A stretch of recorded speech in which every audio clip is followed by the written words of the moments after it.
Hi, my name is Miss Chun, and I worked with Lisa on her reading comprehension assessment.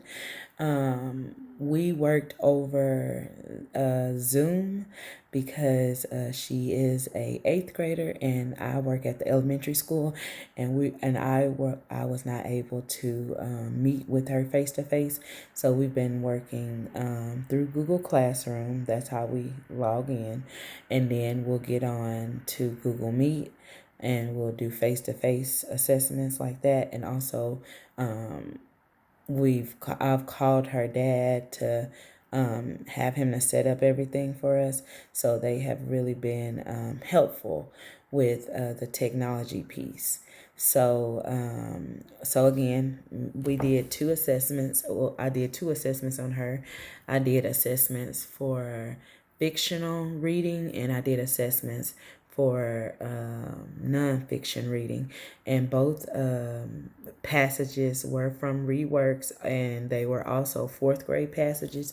So she was able to read the passages by herself, and she was able to read the questions by herself and answer the questions.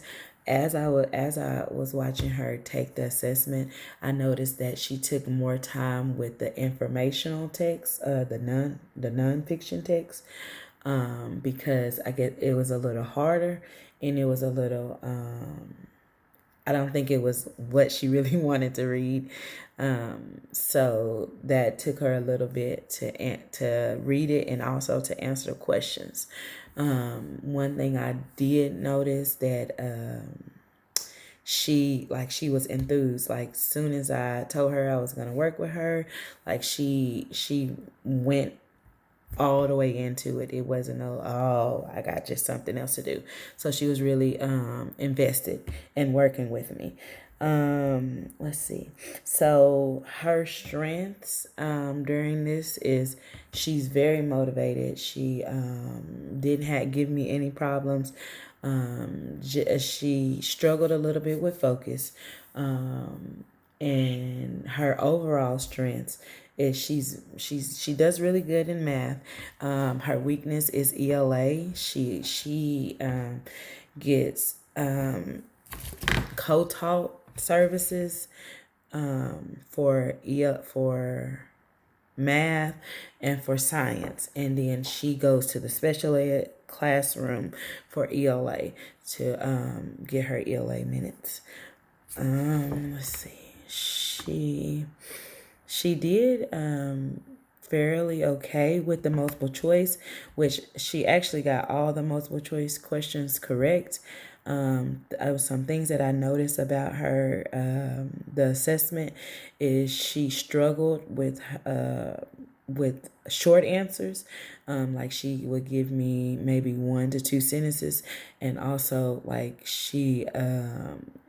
her punctuation marks, making sure she put those in, and making sure she capitalized her beginning of her sentence and different things like that.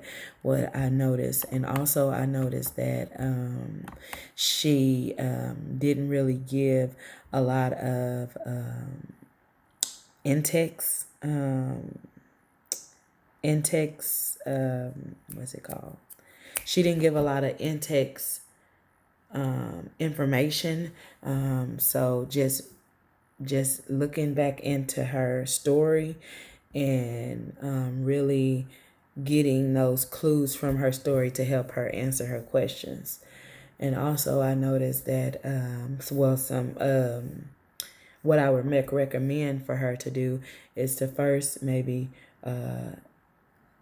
read the questions before she read the passage, so when she's reading the passage she can kind of clue in on what questions she needs to be looking for, and what questions that kind of jog her memory, so when she goes to answer questions, she won't be so